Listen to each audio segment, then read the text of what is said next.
Hello friends, welcome to Rudra classes. William Shakespeare one liner marathon series में आज हम part 2 करेंगे। तो तैयार हो जाइए बिना रुके 100 प्लस नए सवालों के लिए। शेक्सपियर के हिस्टोरिकल नाटकों को मिरर ऑफ किंग्स किसने कहा था? शेक्सपियर के हिस्टोरिकल नाटकों को या ड्रामाज को मिरर ऑफ किंग्स किसने कहा था? ये श्लेगल ने कहा था। किसने कहा था? श्लेगल। श्लेगल थे। इन्होंने विलियम शेक्सपियर के ड्रामाज को मिरर ऑफ किंग्स कहा। शेक्सपियर के हिस्टोरिकल नाटक जो थे वो किस पीरियड के अंग्रेजी इतिहास को कवर करते हैं? ये जो है 1200 से 1550 तक के इतिहास को कवर करते हैं, यानी लगभग 350 ईयर्स। 1726 में किस लेखक ने शेक्सपियर को रिस्टोर्ड नामक आलोचनात्मक पैम्फलेट में प्रकाशित किया था? ये थे लुईस थियोबाल्ड। लुईस थियोबाल्ड जो एक थे, एक पोएट थे और एक ड्रामेटिस्ट भी थे। ऑक्सफोर्ड डिक्शनरी ऑफ कोटेशंस में सबसे ज़्यादा जो है बार किस लेखक को कोट किया गया है? ये थे Shakespeare. Oxford dictionary of quotation में किस लेखक को कोट सबसे ज़्यादा किया गया है? शेक्सपियर को। शेक्सपियर ने बेन जॉनसन के किन नाटकों में अभिनय किया था? Every man in his humour. ठीक। शेक्सपियर ने बेन जॉनसन के किन नाटकों में अभिनय किया था? Every man in his humour. Plague के कारण लंदन के पब्लिक प्ले हाउसेस कितने समय तक बंद रहे थे? ये जो है मई 1603 से फरवरी 1610 तक कुल 16 मंथ था। ठीक, 60 मंथ था। 1603 से 1610 सुबह का समय है, अभी नींद खुली नहीं है। मई 1603 से फरवरी 1610 तक का लगभग 60 मंथ। शेक्सपियर को कब और कहाँ दफनाया गया था? शेक्सपियर को कब और कहाँ दफनाया गया था? उनकी मृत्यु के 2 दिन बाद हॉली ट्रिनिटी चर्च में स्ट्रेटफोर्ड अपॉन एवन के चांसेल में दफनाया गया था। द फैमिली शेक्सपियर 1807 के एक ऐसा एडिशन जो बच्चों और महिलाओं के लिए उपयुक्त बनाया गया या किसने प्रकाशित किया था? यह जो है थॉमस बॉडलर ने प्रकाशित किया था। किसने किया था? Thomas Bowdler. और इसे एडिट उनकी सिस्टर हेनरिएटा मारिया बॉडलर ने किया था। किसने किया था? हेनरिएटा मारिया बॉडलर, उनकी सिस्टर थी। द हिस्ट्री ऑफ कार्डिनियो, जिसे सिर्फ कार्डिनियो भी कहा जाता है, एक खोया हुआ नाटक है। इसे शेक्सपियर के साथ किसने लिखा है? ऐसा माना जाता है जॉन फ्लेचर। क्लियोपेट्रा के बारे में किस आलोचक या क्रिटिक ने कहा था कि वह कुछ भी नहीं, सत्ता की धारक नहीं, बल्कि वह सेंसुअलिटी ही उसकी शक्ति थी? यह टीएस इलियट ने कहा है। पहले प्रोफेशनल एक्टर्स द्वारा एक्टर्स के लिए बनाया गया प्ले हाउस थेम्स नदी किनारे, ये जो साउथ वॉर्क है इसे हम सदक पढ़ते हैं। सदक। ठीक। साउथ और वार्क दोनों की स्पेलिंग तो दिखाई दे रही है हमें, लेकिन बोला जाता है इसे सदक। यह ब्रिटेन यानी लंदन का एक इलाका है। पुराने ज़माने में शेक्सपियर के थिएटर जो थे, जैसे ग्लोब थिएटर के लिए प्रसिद्ध था। ठीक। Globe theatre. ग्लोब थिएटर जब ऑटम 1599 में खुला तो वहाँ सबसे पहले कौन सा नाटक जो है प्ले हुआ था? वह जूलियस सीजर था। क्या था? Julius Caesar. शेक्सपियर के थिएटर कंपनी में कुछ प्रमुख एक्टर्स कौन थे? Richard Burbage, William Kemp, Henry Condell और John Heminges. As You Like It में टचस्टोन और किंग लियर में फूल का किरदार किसने निभाया था? ये थे रॉबर्ट अरमीन। रॉबर्ट अरमीन कह सकते हैं इसको हम, रॉबर्ट अरमीन।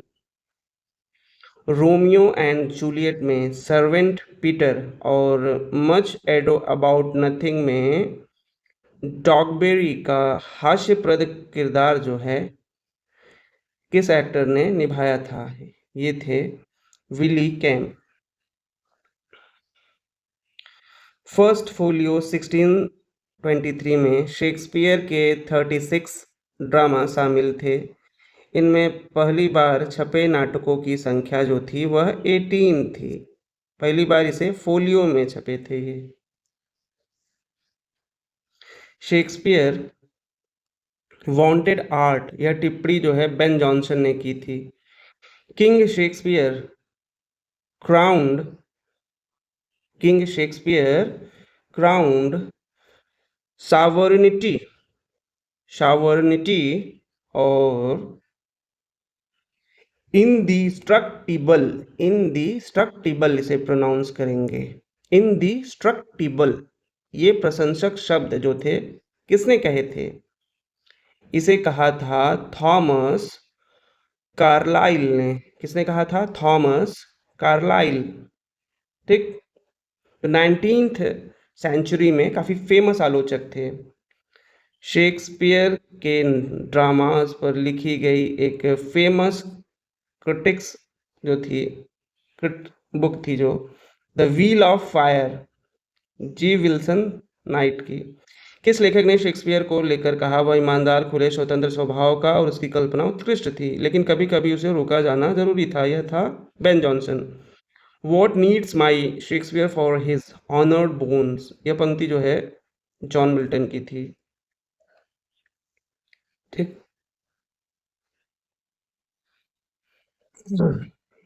सैमुअल पिप्स, इसको पिप्स प्रोनाउंस करेंगे, सैमुअल पिप्स 29 सितंबर 1662 की डायरी में शेक्सपियर के एक नाटक को सबसे बकवास और हास्यप्रद कहा। यह नाटक कौन सा था? अ मिडसमर नाइट्स ड्रीम था। ड्राइडन ने शेक्सपियर की तारीफ करते हुए अपनी किताब essay of a dramatic poesy में लिखा, Thomas who accuse him to have wanted learning give him the greater commendation the he looked inwards and found her there. यानी जिन लोगों ने उन्हें लर्निंग की कमी का आरोप लगाया उन पर, असल में वही उनकी सबसे बड़ी तारीफ कर बैठे, क्योंकि शेक्सपियर एक नेचुरल लर्नर थे। ठीक। 1712 में जोसेफ एडिसन ने द स्पेक्टेटर नंबर 419 में लिखा है, among the English Shakespeare has incomparably excelled all the others. उन्होंने बताया कि शेक्सपियर इमेजिनेशंस के मामले में सब पर भारी थे, अपनी प्रतिभा के बल पर सफल हुए हैं। ठीक। इनकॉम्पैरेबली और एक्सेल्ड।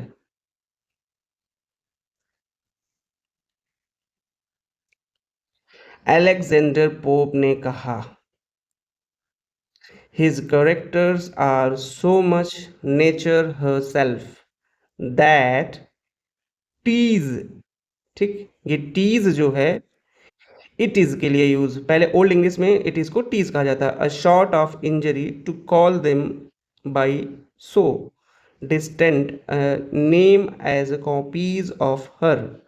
यानी शेक्सपियर के कैरेक्टर्स इतने नेचुरल हैं कि उनको कॉपी ऑफ नेचर कहना भी उनके साथ जो था वो अन्याय था। देखिए, अगर कहीं प्रोनंसिएशन में गलती हो जाए तो आपको तो पता ही है कि हम उत्तर प्रदेश के लोगों की भाषा के मामले में थोड़ा हम देशज प्रभाव के लिए जाने जाते हैं। इसलिए कभी-कभी उच्चारण में थोड़ा अंतर आ जाता है, मगर सीखने की इच्छा जो है हमें बहुत प्रबल होती है।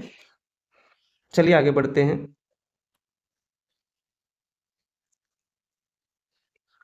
उसी पोप ने शेक्सपियर के एक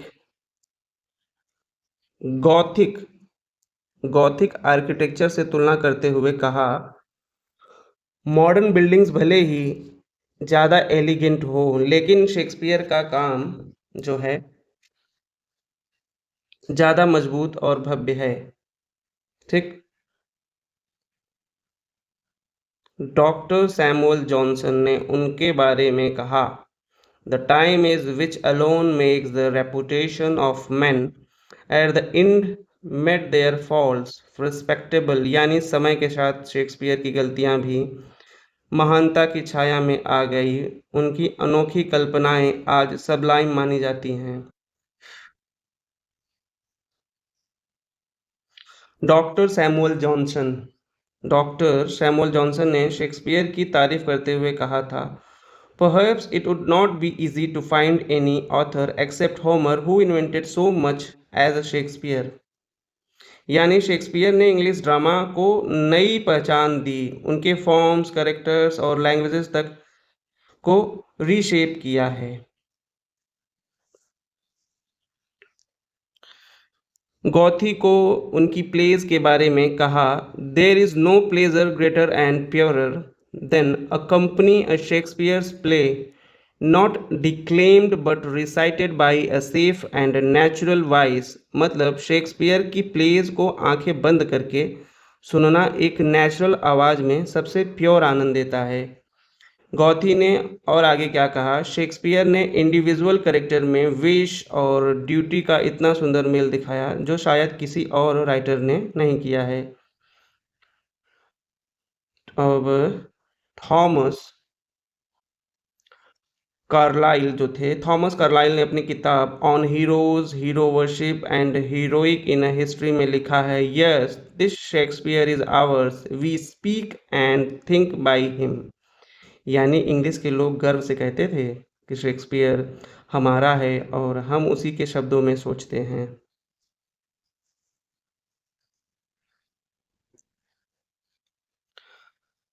विक्टर ह्यूगो विक्टर ह्यूगो जो थे ने लिखा है, I will translate Shakespeare the ocean, यानी शेक्सपियर को समझना समंदर के समझने जैसा है, विशाल, गहरा और असीम।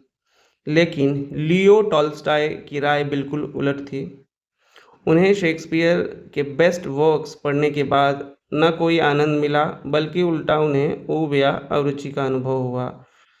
डीएच लॉरेंस ने शेक्सपियर के बारे में लिखा है, when I read Shakespeare I am stuck with a wonder, yet the language so lovely, like the dyes from guy star. Lawrence को लगता है कि शेक्सपियर के कैरेक्टर्स भले ही छोटे छोटे हों, पर उनकी लैंग्वेज बहुत ही खूबसूरत और चमकदार है। सिगमंड फ्रॉयड भी उन मॉडर्न क्रिटिक्स में थे जो मानते थे कि शेक्सपियर के नाम से जो कुछ लिखा गया है वो असल में एडवर्ड डी वेरे या अर्ल ऑफ ऑक्सफोर्ड का काम है। ठीक। एडवर्ड डी वे, इसको वियर पढ़ेंगे। ठीक। Edward D wear, earl of Oxford का काम है। In this meantime, I stopped to believe that the author of Shakespeare works was the man of Stratford.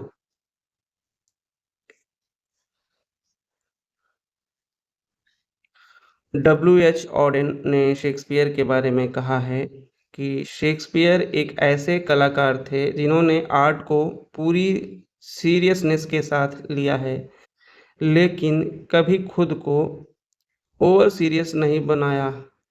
यही उनकी पर्सनल कैरेक्टर की मैच्योरिटी को दिखाता है।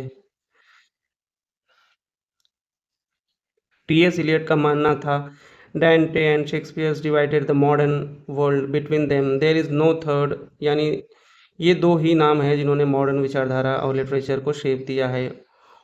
ओटोवा मारिया कैरपकस ने तो यहाँ तक कहा कि शेक्सपियर सिर्फ मॉडर्न समय के ही नहीं, the greatest poet of all time थे। हेरोल्ड ब्लूम का कमेंट बहुत आइकॉनिक है, Shakespeare is the canon, he sets the standard and the limits of literature, यानी लिटरेचर की कसौटी ही शेक्सपियर है, उसी से सीमा मानदंड तय किया जाता है। वाह, एक मेजरमेंट यूनिट बन गए, वाह। एलन ब्लूम ने कहा, शेक्सपियर के प्लेस में पॉलिटिकल सेटिंग बहुत सोच समझकर बनाई जाती है, उनके हीरोज ऐसे रूलर्स होते हैं जो सिर्फ सिविल सोसाइटी में ही अपनी ताकत दिखा सकते हैं। ब्लूम का कहना है कि अगर हमें इग्नोर करें तो हम अपनी प्रिज्यूडिस की चमक में अंधे हो जाते हैं। किनेथ ब्रूक का मानना था कि शेक्सपियर के ग्रेटेस्ट प्लेस ऐसे लगते हैं जैसे अपने आप अनफोल्ड हो रहे हैं, कोई नियति उन्हें चला रही है, न कि एक्सपर्ट राइटर की टेक्निक है ये। स्टेफन बूथ ने कहा कि शेक्सपियर के वर्ड्स आइडियाज़ आपस में जिस तरह से जुड़ते हैं उसे बेस्ट डिस्क्राइब करने के लिए एक अच्छे मेटाफर और पैचना, यानी पुरानेपन की सुंदर चमक लगती है। बार्डियोलेट्री शब्द बार्ड और आइडियोलेट्री से है, इसका मतलब है शेक्सपियर की ज़रूरत से ज़्यादा पूजा करना। इस टर्म को पॉपुलर किया था जी.बी. शाह ने, जिन्होंने इसे कुछ हद तक सटायर की तरह यूज़ किया। शेक्सपियर ने फ्रेजेस स्टिल वैक्स्ड और ब्रूम थेस्ट यूज़ किया अपने ड्रामा द टेम्पेस्ट में। ये फ्रेजेस उन्होंने हैक्लियट की इमोर्टल ट्रेवल राइटिंग्स में इमोर्टल ट्रेवल राइटिंग से इन्फ्लुएंस होकर लिखा था। 1590 से 1593 के बीच थिएटर्स बंद हो गए थे। कारण था, क्या कारण था? एक्टर्स के कारण फैले हुए डिस्टरबेंस और कुछ जो है पॉलिटिकल टेंशन्स थी। फर्स्ट फोलियो 1623 में शेक्सपियर का एक प्ले शामिल नहीं किया गया था, वो था पेरिकल्स। जॉन ड्राइडन ने शेक्सपियर की तारीफ करते हुए कहा था, he was the man who of all modern and perhaps ancient poets had the largest and most comprehensive soul, यानी उनकी आत्मा सबसे विस्तृत और गहरी थी। ये lines, peace peace dost thou not see my babies at my breast that sucks the nurse asleep, किसी और की नहीं बल्कि यह क्लियोपेट्रा की है लाइन। शेक्सपियर के famous tragedy Antony and Cleopatra से ली गई है यह। John Ward, vicar of Stratford, अपनी नोटबुक में लिखा था, शेक्सपियर, ड्रायटन और बेन जॉनसन एक बार एक साथ बैठे मैरी मीटिंग के लिए। ऐसा लगता है कि उन्होंने ज़्यादा पी ली थी और शेक्सपियर को बुखार हो गया जिससे उनकी मौत हो गई। इसीलिए कहते हैं कि एल्कोहल इंजीरियस फॉर हेल्थ होता है। इटालो कैल्विनो ने अपने novel the castle of crossed destinies में टैरोट कार्ड्स के जरिए ट्रैट एक ये टार्टो कार्ड्स होता है के जरिए नरेटिव स्ट्रक्चर क्रिएट किया और वेस्टर्न कैनन के कैरेक्टर्स जैसे Oedipus Rex, Faust, Hamlet, Macbeth, King Lear के नए रूप प्रस्तुत किए थे। ये anonymous play written from Parnassus 1601 के एक करेक्टर जो है वो कहता है कि O sweet mister Shakespeare, I will have his pictures in my study at the court, यानी शेक्सपियर उस समय भी इंटेलेक्चुअल्स के बीच पॉपुलर थे। फर्स्ट फोलियो 1623 में स्टार्टिंग में बेन जॉनसन के एक पोएम में लिखी थी, उसमें उन्होंने शेक्सपियर को डिस्क्राइब किया था, not of an age but for all time. ये कोट जो है इमोर्टल मानी जाती है, काफ़ी फेमस कोट है ये, कि not of an age but for all time, Ben Jonson. Shakespeare के वर्क्स को सबसे पहले सिस्टमेटिकली एडिट करने वाले व्यक्ति जो थे वो निकोलस रो थे। उन्हें उनका पहला एडिटर माना जाता है। निकोलस रो ने ही शेक्सपियर की पहली छोटी बायोग्राफी लिखी थी, some account of the life को mister William Shakespeare. Stanley Wells ने एक बहुत चर्चित किताब लिखी, शेक्सपियर सेक्स लव, जिसमें उन्होंने रोमांटिक इरोटिक एलिमेंट्स को एक्सप्लोर किया है। ऐसा माना जाता है कि शेक्सपियर के एज 49 में लंदन छोड़कर स्ट्रेटफोर्ड में रिटायरमेंट के लिए चले गए थे। वहाँ 3 साल बाद उनकी जो है मृत्यु हो गई। बेन जॉनसन ने शेक्सपियर को डिस्क्राइब किया, not of an age but for all time. ये लाइन जो है उन्होंने लिखी थी फर्स्ट फोलियो में 1623 में। यह एक प्रीफेस था जो कि आज एक कोट जो है इमोर्टल है, not of an age but for all time. William Shakespeare का नाम से एक क्रिटिकल एसे विक्टर ह्यूगो ने लिखा था, जो 1864 में पब्लिश हुआ था। फर्स्ट फोलियो 1623 में जो चौथा कमेंडेटरी वर्स था, जो लिखा था जेम्स मैब ने, द पिक्टोरियल शेक्सपियर, जो 1838 से 1841 के बीच पार्ट्स में आया था। इसे तैयार किया था चार्ल्स नाइट ने। इलिरिया एक स्कॉटिक जगह है जहां शेक्सपियर का प्ले ट्वेल्थ नाइट सेट है। इसी जगह का जिक्र हेनरी सिक्स पार्ट 2 में भी किया गया है, जहां इसे पायरेट्स के ठिकानों की तरह दिखाया गया है। Malvolio a comedy of heroes और the impostors a verse play, जिसे लिखा था इमली सी सैंडर ने। Malvolio revenge a fictional work, जिसे लिखा था सोफी मैसन ने। AC ब्रैडली ने Oxford lecture on poetry publish किया था, जिसमें दो इम्पोर्टेंट एसेज थे। एक है शेक्सपियर एंटोनी एंड क्लियोपेट्रा पर, और दूसरा है शेक्सपियर द मैन पर।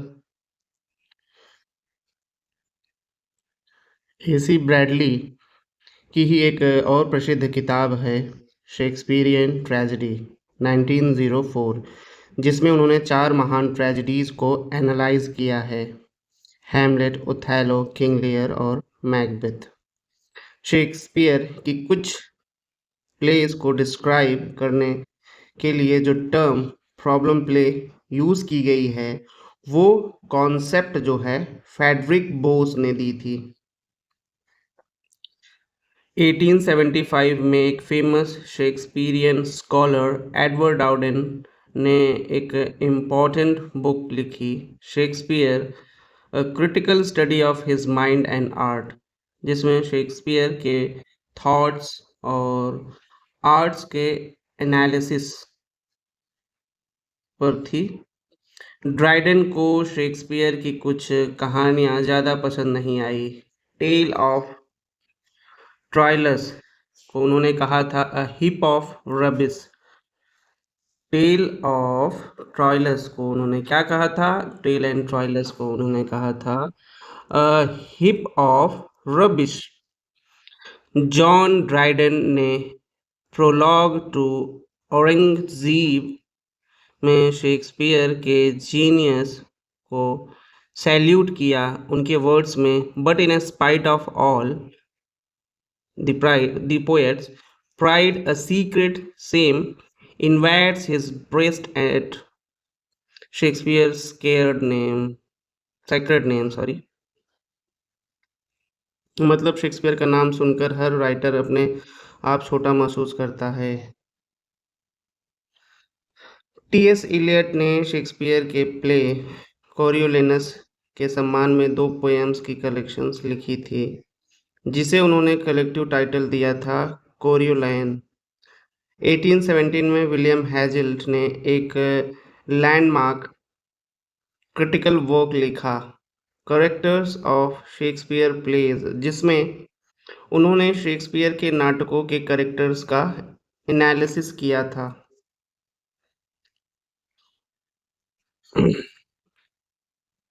डॉवर विल्सन ने कई महत्वपूर्ण बुक्स लिखी थी, जिनमें शेक्सपियरियन स्टडीज़ फेमस थी।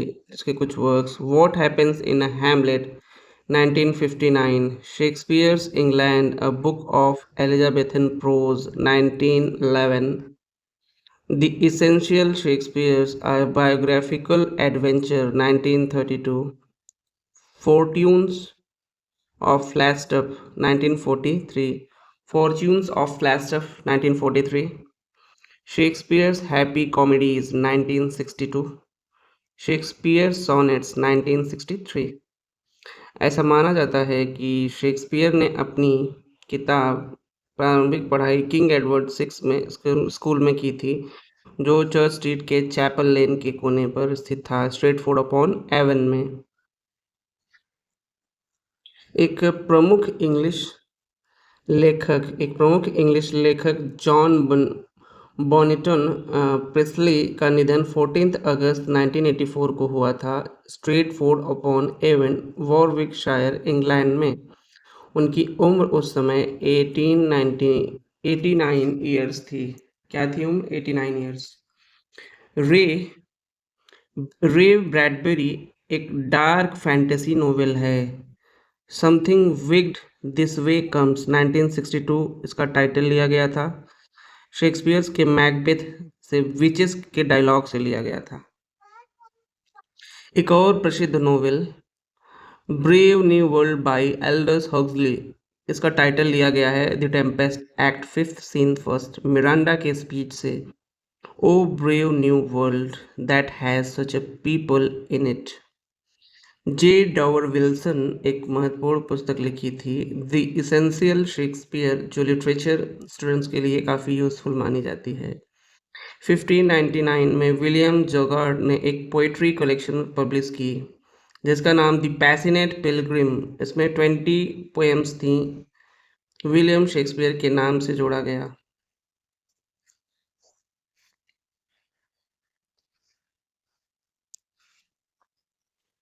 एक स्पेसिफिक पोइटिक फॉर्म जो 14 लाइंस की होती है, आइम्बिक पेंटामीटर में लिखी जाती है, उसे कहते हैं शेक्सपियरियन सोनेट। इसमें 3 क्वार्टेंस, 1 कंक्लूडिंग कपलेट होती हैं। Modern poet Carol Ann Duffy ने एक सुंदर पोयम लिखी है, एनी हैथवे, जो शेक्सपियर की पत्नी प्रोस्पेक्टिव में लिखी गई थी, जो शेक्सपियर की पत्नी के प्रोस्पेक्टिव में लिखी गई थी। जॉर्ज बर्नार्ड शॉ ने 1910 में एक शॉर्ट प्ले लिखा था, the dark lady of the sonnets. इसमें शेक्सपियर के डार्क लेडी से मिलने आता है, लेकिन गलती से मिल जाता है क्वीन एलिजाबेथ फर्स्ट से, और वह उन्हें कन्विंस करता है एक नेशनल थिएटर बनवाने के लिए। स्कॉलर डी रोज ने अपने critical work Shakespeare sonnets the problems solve में कहा है, सोनेट 153 और 154 डार्क लेडी सीक्वेंस के अंत में एक तरह की कोडा की तरह रखे गए हैं।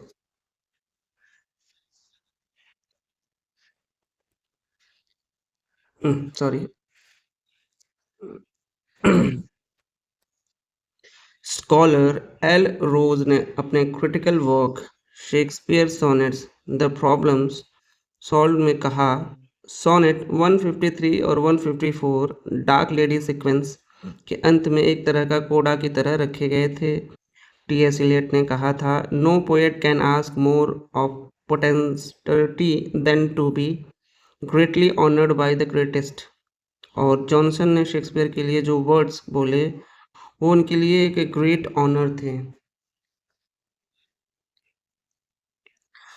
थॉमस कार्लाइल के अनुसार, ये जो थॉमस कार्लाइल थे, इनके अनुसार होमर ग्रीस के लिए, डांटे मिडिल एज के लिए, वैसे ही शेक्सपियर मॉडर्न एज के प्रतिनिधित्व कवि थे, एक रिप्रेजेंटेटिव कवि थे। ठीक।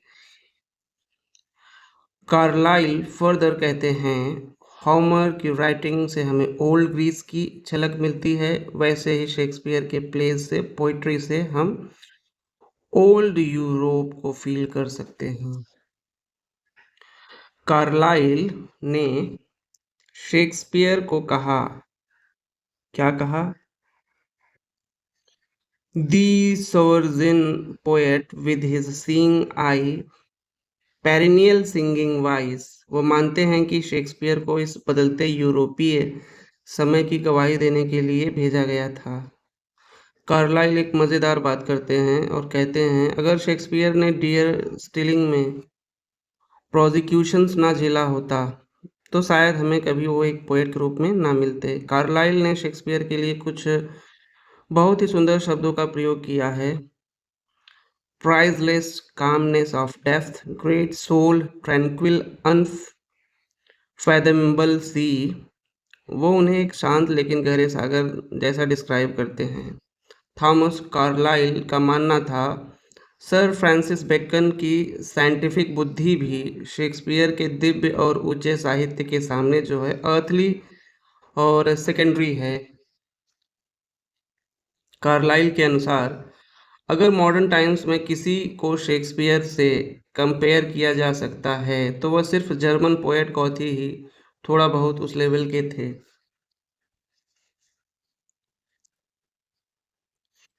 शेक्सपियर को कार्लाइल ने कहा द ग्रेटेस्ट इंटेलेक्ट, पर उन्होंने इसे नाम दिया unconscious intellect.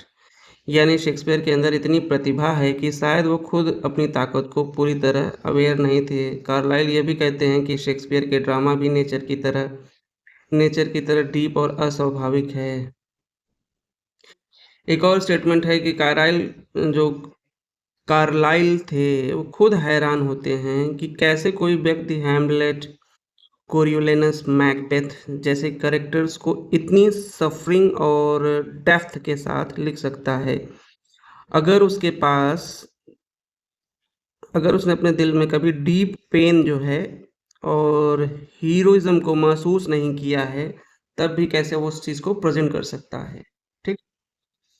On a heroes hero worship and the heroic in a history, एक फेमस लेक्चर सीरीज है जिसे लिखा था थॉमस कार्लाइल ने। कार्लाइल का एक और जबरदस्त ऐसे है the hero as a poet, Dante Shakespeare, जिसमें उन्होंने दोनों को एक हीरोइक पोएट्स के रूप में एनालिसिस किया है।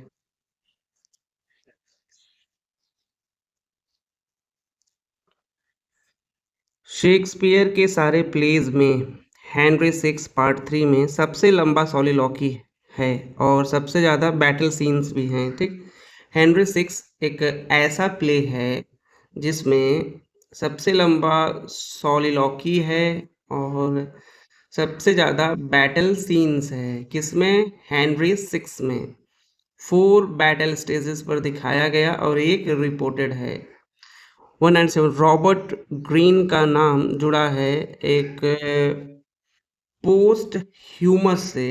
पोस्ट ह्यूमस इसको प्रोनाउंस करते हैं पोस्ट ह्यूमस, लेकिन कभी कभी सरल और आम बोलचाल की भाषा में हम इसे पोस्थ्यूमस या पोस्थमस भी बोल लेते हैं, लेकिन यह शुद्ध उच्चारण नहीं है।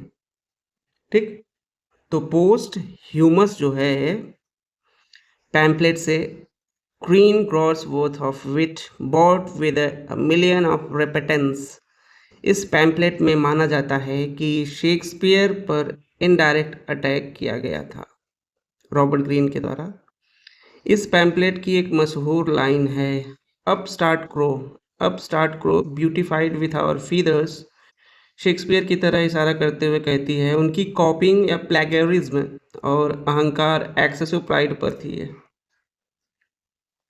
ग्रॉस वॉच की एक और लाइन है, tiger's heart wrapped in a player's hide, actually alludes to Shakespeare का play Henry six part three, जहाँ एक लाइन है, O tiger's heart wrapped in a woman's. यहीं से वो चीज़ लिया गया था रॉबर्ट ग्रीन के द्वारा। The plays of William Shakespeare 18th century की एक इम्पॉर्टेंट एडिशन थी जिसे एडिट किया था सैमुअल जॉनसन और जॉर्ज स्टीवेंसन ने। सैमुअल जॉनसन ने सबसे पहले 1745 में एक miscellaneous observations on a Macbeth के जरिए घोषणा की थी। वो शेक्सपियर के प्लेस को एडिट करना चाहते थे। सैमुअल जॉनसन इतने डीपली शेक्सपियरियन प्लेस से जुड़े गए थे कि एक बार जब हैमलेट का घोस्ट देखा तो वो इतना डर गए कि बोले अब मुझे अपने आसपास लोग चाहिए, मैं अकेले नहीं रह सकता। सैमुअल जॉनसन ने बनाई एक dictionary of the English language में सबसे ज़्यादा कोटेड ऑथर कौन थे, वो थे विलियम शेक्सपियर। जॉनसन ने उस ज़माने में शेक्सपियर टेक्स्ट पर डाउट जताया। उन्होंने कहा प्लेज गलत हाथों से लिखे गए हैं जिन्हें ठीक से समझा ही नहीं गया। फिर अनस्किल्ड कॉपीज ने उन्हें और भी बिगाड़ा। एक्टर्स ने स्पीचेस को काट छाट कर किया, आखिर में बिना प्रूफ रीडिंग में छपवा दिया गया, बिना प्रूफ रीडिंग के। ठीक। सैमुअल जॉनसन का मानना था कि शेक्सपियर की असली ऑडियंस जो थी वह थिएटर में नहीं बैठी थी, बल्कि वह रीडर ही थे, उसकी असली ऑडियंस। ये सैमुअल जॉनसन का मानना था। जॉनसन ने ये भी कहा कि बाद के एडिटर्स ना तो शेक्सपियर के हिस्टोरिकल बैकग्राउंड को सही से समझ पाए और ना ही ये ग्रैस्प कर पाए कि उनके टेक्स्ट में कितनी टेक्सचुअल करप्शन घुस चुकी है। उनके वर्ड्स में शेक्सपियर की राइटिंग खुद ही जटिल, अनग्रामेटिकल और ऑब्सक्योर थी। नीचे दिए गए सभी एडिटर्स शेक्सपियर एडिटर्स रहे हैं: Nicholas Rowe, Alexander Pope, Lewis Theobald, Thomas Hanmer, William Warburton, Thomas Edwards, doctor Johnson, George Stevenson, Malone. Samuel Johnson ने एक वर्क में प्रॉमिस किया था कि वो शेक्सपियर के प्लेज में जो करप्ट है सुधारेंगे, जो डिफ़िकल्ट है उसे एक्सप्लेन करेंगे। ये स्टेटमेंट मिलता है उनके वर्क में proposal for an edition of Shakespeare में। Essay on the London learning of Shakespeare का नाम फेमस लेख लिखा गया था रिचर्ड फॉर्मर ने। जॉन वर्ड ने अपने डायरी में लिखा था William Shakespeare died because he got drunk with his friends. मतलब उन्होंने यह माना कि शराब पीने से ही उनकी मृत्यु हुई थी। नीचे दिए गए पोइटिक लाइंस में राइटर डेविड गैरिक कहते हैं when learning when learning triumph, ठीक, और हर barbarous foes first rather the stage immortal Shakespeare rose, each changes of many colored life he drew exhausted words and then imagined new। ये किसकी line थी? ये David गैरिक की line थी। तो दोस्तों अगर ये मैराथन जो है आपके लिए हेल्पफुल रहा हो तो लाइक ज़रूर करें, फ्रेंड्स के साथ शेयर करें और सब्सक्राइब करें रुद्रा क्लासेस को। ऐसे ही इंग्लिश लिटरेचर के मैराथन सीरीज को देखने के लिए आप हमारे साथ कनेक्ट रहिए। ठीक है, थैंक यू, मिलते हैं।